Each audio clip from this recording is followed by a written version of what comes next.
Wildlings.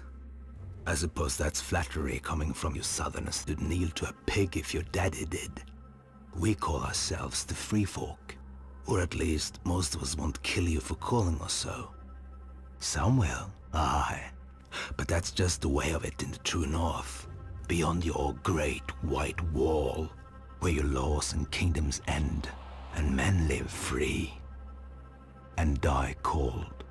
For we live close to our land, and she's a terrible wife. Fail to obey her, and she kills you. On the frozen shore, so deep is the snow that men ride chariots made of walrus bones, pulled by packs of dogs. The Hornfoots have it easy in the mountains. The cold so hardens and blackens the soles of their feet that they don't even need boots. The cave people spend their lives in the dark, doing gods know what with gods know who, or what. The Thens have one of the only nice bits of land up here. A valley in the far north, near the end of the Frostfangs, with game, copper, and tin for shiny bronze weapons. Better than the rusted old blades most of us have.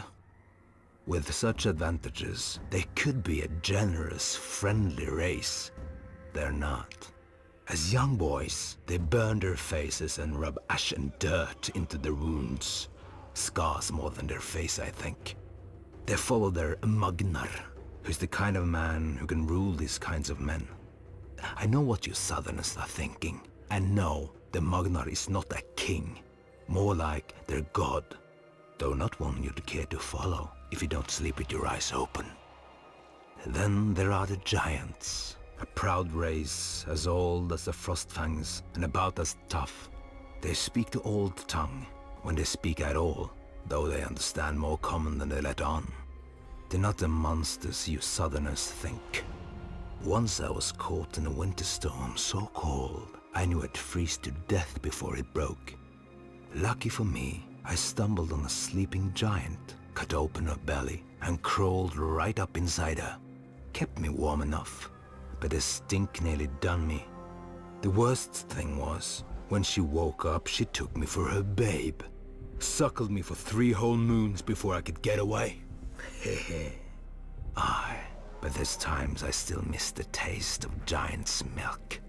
I thank the gods she was in a good mood and lacked a husband. An angry giant, you want no part of that. Whatever our differences, one thing unites us.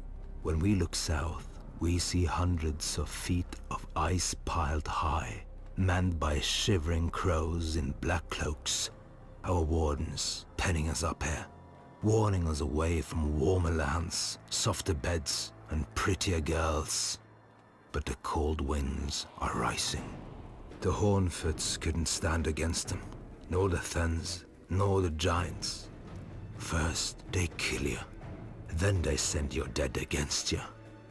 We faced extinction, every one of us, but then Mance Rayder came to us and rallied every nation of the free folk, as no man ever has. He was a crow once and knows your ways. For thousands of years, we've sucked fear of your kind from our mother's teat. We've been on one side of the wall and you on the other. No more. One of these nights, you're going to hear a knock on your front door. You best not answer.